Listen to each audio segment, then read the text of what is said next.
Investigación. Metodologías. Conceptos. Síntesis.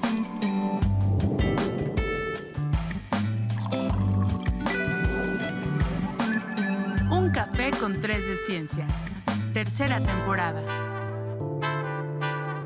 Muy buen día, bienvenidas, bienvenidos nuevamente a Un Café con 3 de Ciencia. El día de hoy tenemos una invitada de honor, originaria de Chimel, Guatemala, mujer líder indígena, defensora de los derechos humanos, embajadora de la buena voluntad de la UNESCO, ganadora del Premio Nobel de la Paz en 1992 y del Premio Príncipe de Asturias en 1998. Una activista incansable.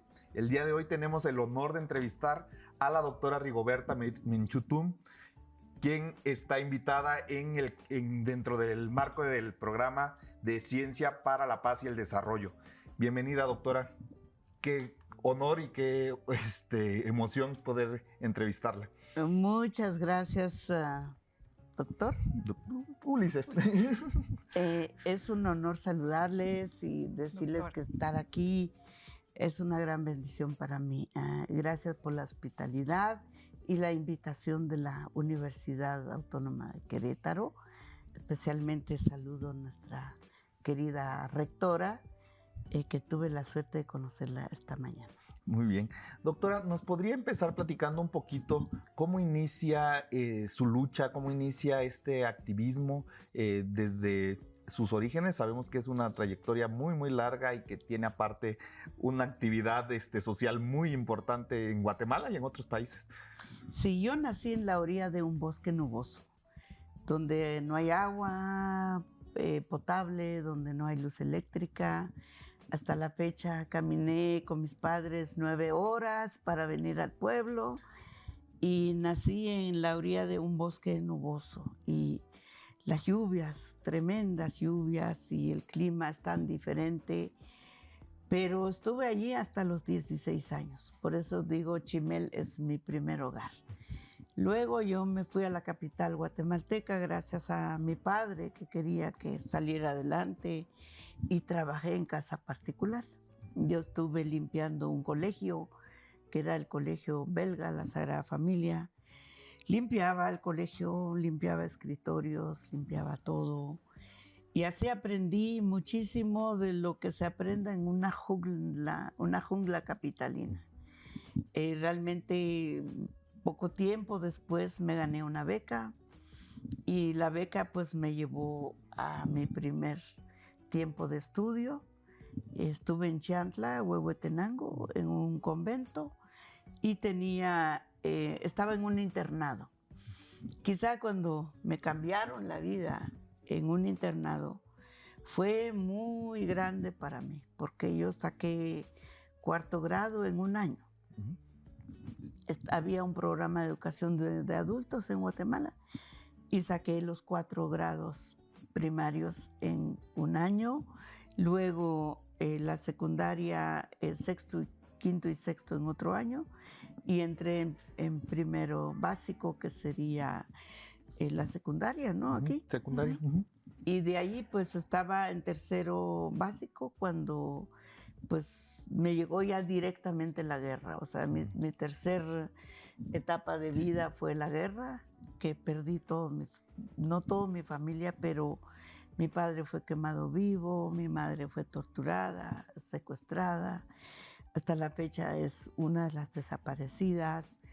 Mi hermano Víctor y Patrocinio fueron ejecutados y la familia pues se dispersó. Entonces mis 2 hermanas se quedaron y por 10 años no supe nada de ellos. Entonces cuando yo vine a México pues fui ayudada por las monjas, los curas, y por eso mi primer contacto con México fue con los religiosos mexicanos.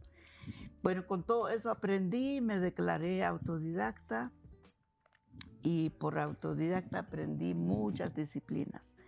Disciplinas que vienen desde que a mí me encanta cocinar, me encanta coser a máquina, me encanta la salud, la salud. Estuve en el hospital de Comitán con el doctor Gómez Alfaro, no sé si estaría vivo, pero era el director del hospital cuando yo tenía 23 años, cuando llegué al hospital de Comitán.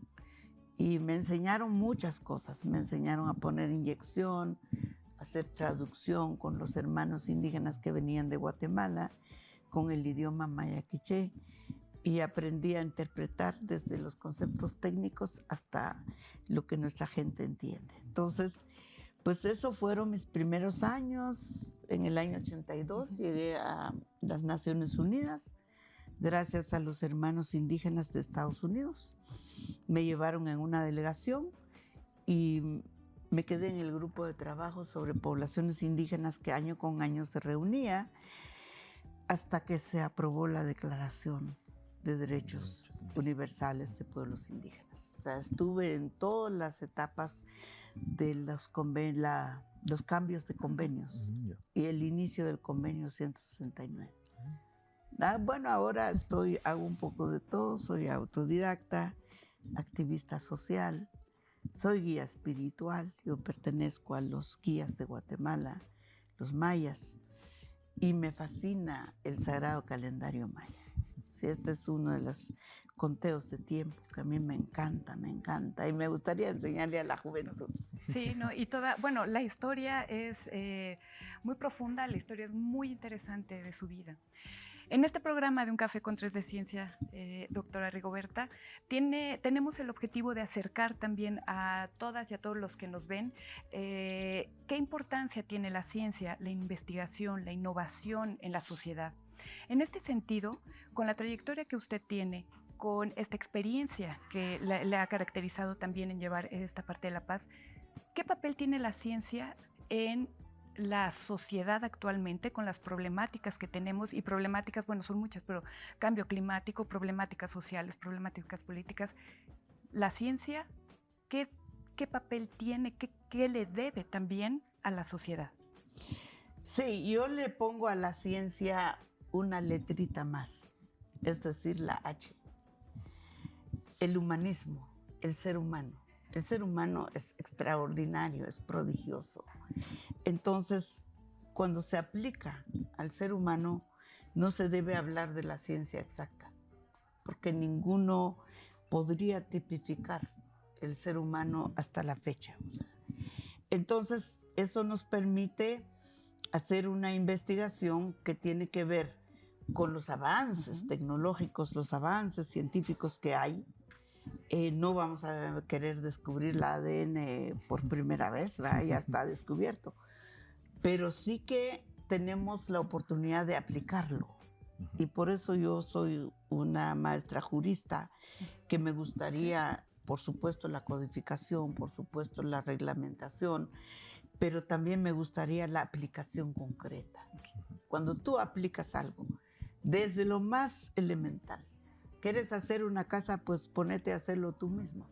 Y vas a dar cuenta que es tan diferente pensarlo que hacerlo. Que materializarlo. Entonces, yo voy con la realidad social a piel, pero también la realidad interpretativa, que esto creo que es la visión de una investigación extraordinaria.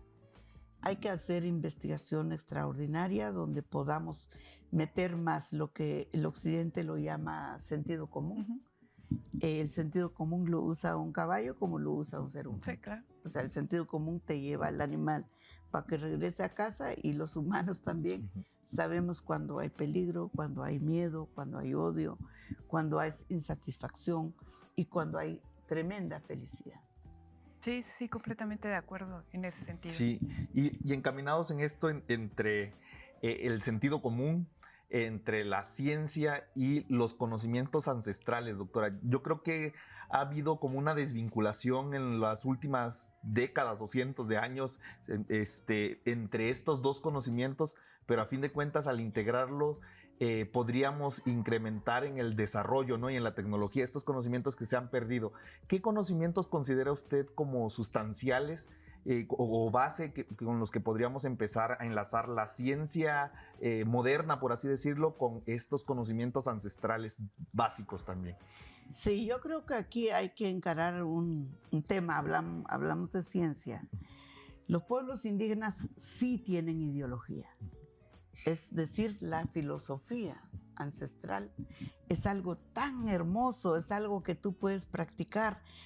Solo por decir algo, cruzas un río, no pasas por algo así, sino pedís permiso a la abuela, porque es una abuela río, porque tiene más años que tú. Entonces, igual aplica en muchos. Ahora, también es conteo del tiempo. El tiempo para los pueblos indígenas es un tiempo extraordinario.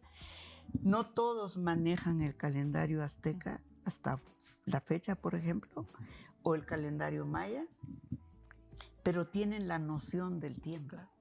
Cuándo llueve, cuándo no llueve, cuándo la milpa da de cosecha, cuándo se come, etc. Entonces, ahí hay muchos conocimientos, tecnología, sistema. Yo he visto sistema indígena con mucha profundidad. Y el sistema indígena no incluye una autoridad.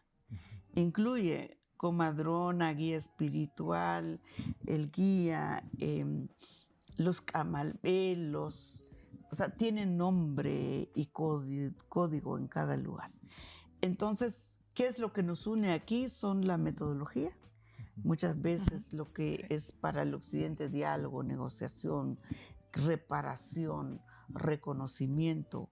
Eso se da en las comunidades para poder visualizar un problema territorial, un problema matrimonial, un problema juventud, un problema, o sea, se tiene un sistema. ¿Qué hacemos para esas dos cosas? Yo no veo ninguna alternativa, solo si viene alguien y quiera codificar desde la loma. Allá se dice desde el cuarto oscuro, dicen los indígenas, pero yo diría desde la loma. Entonces, solo mirando y va a creer que sabe. Entonces, ¿qué significa un diálogo pertinente, una aproximación? ¿Qué nos puede aproximar el idioma? No necesariamente que tú hables el idioma para entenderlo. Entonces, nos aproxima a los intérpretes. Yo estoy viendo cuántos intérpretes podemos sacar en corto tiempo para que puedan hacer esa vinculación. Y el respeto, aquí los códigos más importantes, respeto mutuo, reciprocidad, yo te ayudo, me ayudas, y la humildad con que se debe llegar. Porque si no se debe llegar con humildad, simplemente se autoaísla el que quiere entender el asunto. Hay mucho que hemos tratado de visualizar de esto a partir de que yo realmente tuve la suerte de estar con los hermanos indígenas Ainos de Japón, Sames de Noruega, todos los indígenas de Nueva Zelanda, Finlandia, qué sé yo, pero también con América del Sur y acá para la elaboración de los convenios. Por eso creo que los convenios son muy buenos, pero no se aplican porque todavía no aterriza. Doctora, ¿qué le parece si vamos a rellenar nuestros vasos y tazas de café y regresamos para continuar con esta tan enriquecedora charla? En un momento continuamos en Un Café con 3 de Ciencia.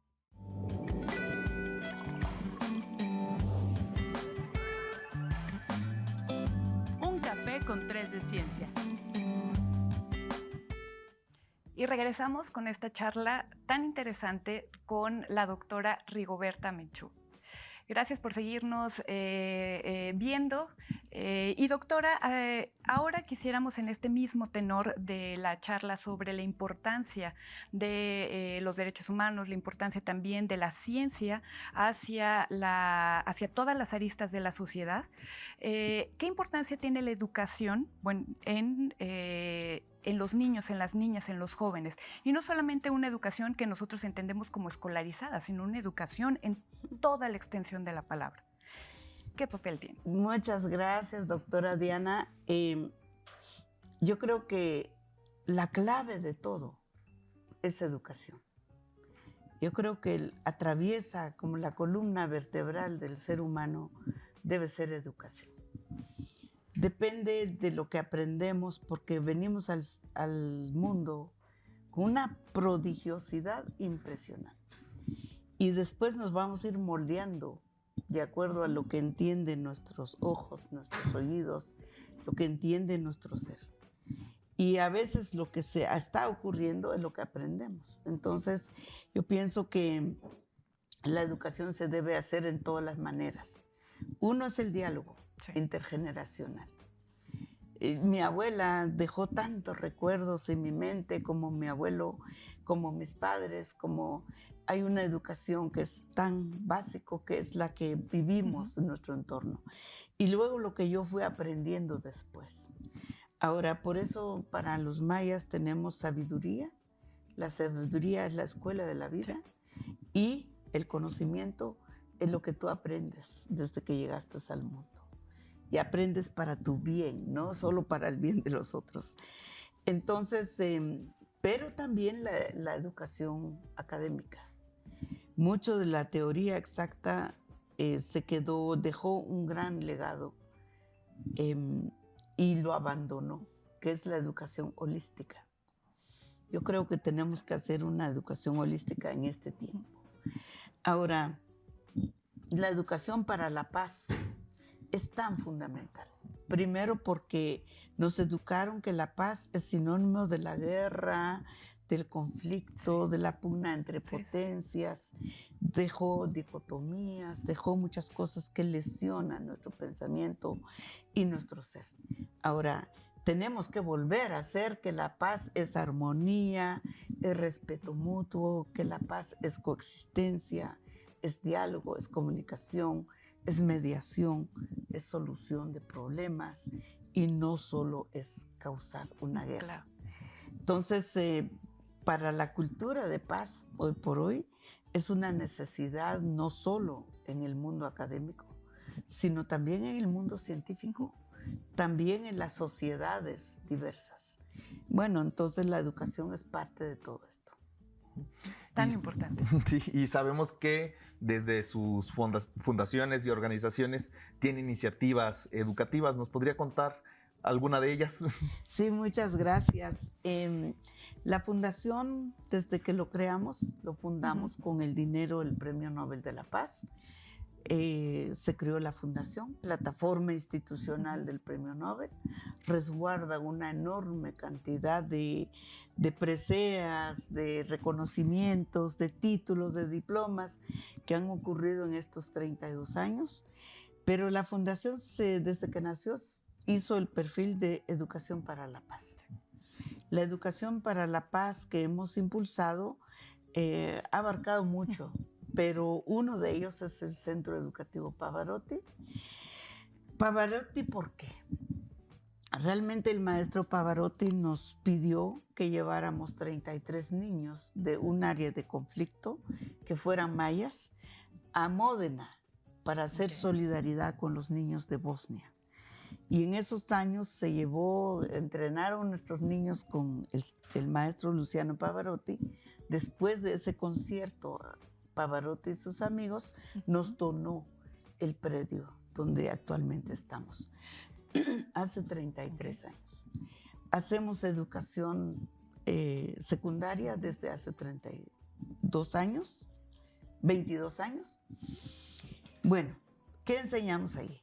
La educación formal, porque hay que hacerlo como la educación formal. Pero el colegio ha desarrollado varias capacidades, varias cualidades como programa extracurricular. Por ejemplo, turismo comunitario o solidario, por ejemplo, tejeduría, estos tejidos que hacemos, pero también conocer el calendario maya, también tener relación con la madre tierra. Tenemos un hermoso lago alrededor. Si ustedes van por el internet, van a encontrar el lago de Atitlán.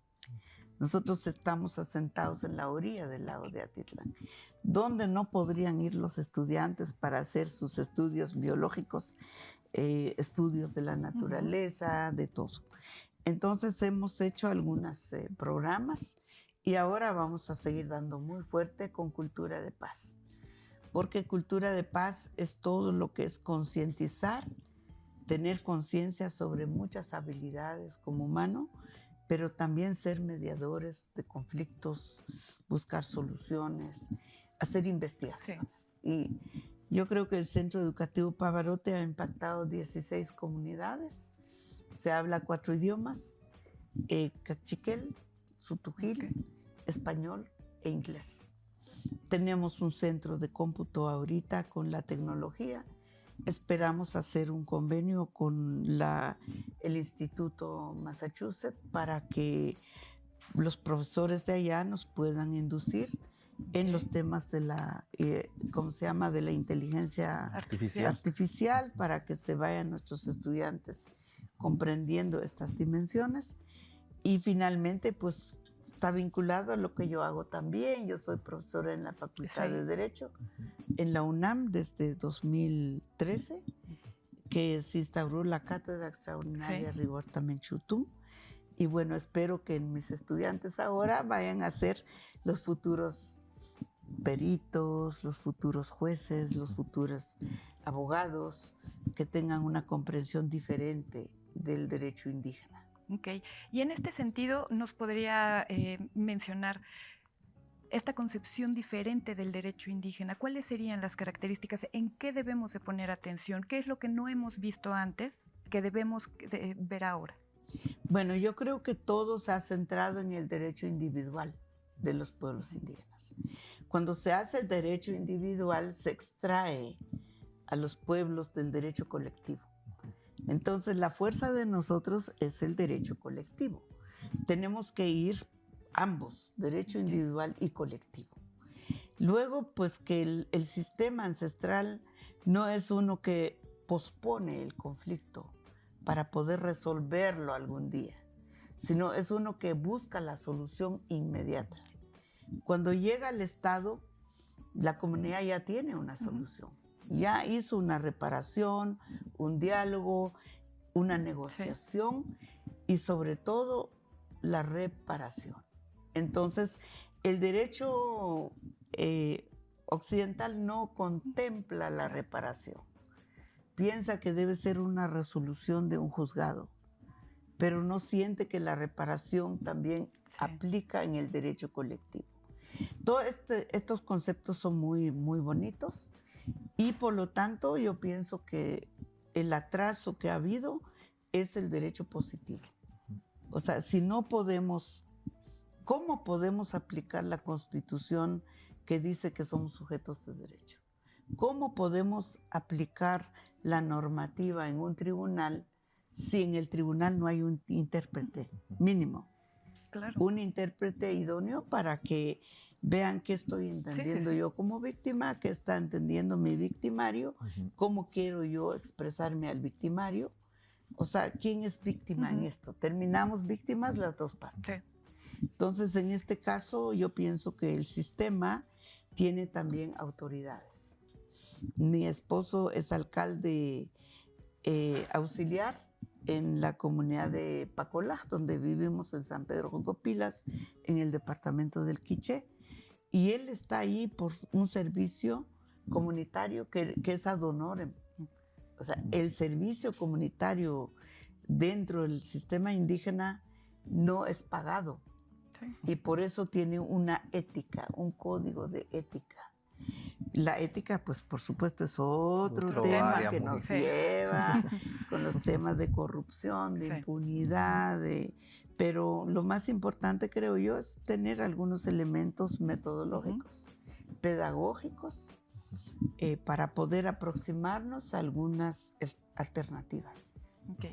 Doctora, ¿considera usted, en el tenor del Día de la Ciencia para la Paz y el Desarrollo, ¿considera usted que la ciencia puede ser un verdadero motor para lograr la paz? Totalmente. Es que todo lo que la humanidad ha creado, que parece ser ficción hasta la fecha, es cerebro humano, es la creatividad, es el mejor talento de la juventud. ¿Se imaginan los descubrimientos que hay? Los viajes de la NASA, los descubrimientos de otros planetas. No nació por gente, hijos de extraterrestres, nacieron con hijos de esta humanidad. Entonces yo parto del hecho que la ciencia y la tecnología es patrimonio universal. Si es patrimonio universal, es tuyo también. Sí. El joven que está naciendo, el joven que está dejando una edad muy linda de creatividad, de descubrimiento. Lo que tenemos que hacer es innovación constante. Los mayas tienen un día para decir el quemé no solo es la muerte, sino hay momentos que hay ciclos naturales que hay que terminar para volver a empezar otros. Es decir, el recomienzo. Entonces, eso es la innovación. Yo estoy segura que podemos hacer innovación en Harvard, en la NASA, podemos hacer innovación en los poderes más altos. Pero no es allá donde está el poder más alto. Está aquí, donde están los ciudadanos, los Claro. jóvenes y los cerebros que están aquí, humanistas. Eso sí tienen que ser humanistas, porque si es un jovencito robot, Sí, le tenemos que ayudar. O sea, le tenemos que ayudar para que pueda encauzar bien sus talentos, su prodigiosidad. sí. Doctora, muchísimas gracias. Ha sido todo un placer, un honor tenerla en el programa Un Café con 3 de Ciencias, pero también para la Universidad Autónoma de Querétaro. Muchas gracias por dedicarnos su tiempo, sus palabras, la experiencia que tiene. Doctora Rigoberta, también quiero agradecerle a Auri, que es parte de su equipo, por también Gracias. materializar esto. Quiero agradecer, más bien todos queremos agradecer a las personas que hicieron posible y lo imposible, porque créanme que lo imposible para que estuviera aquí en la Universidad Autónoma de Querétaro.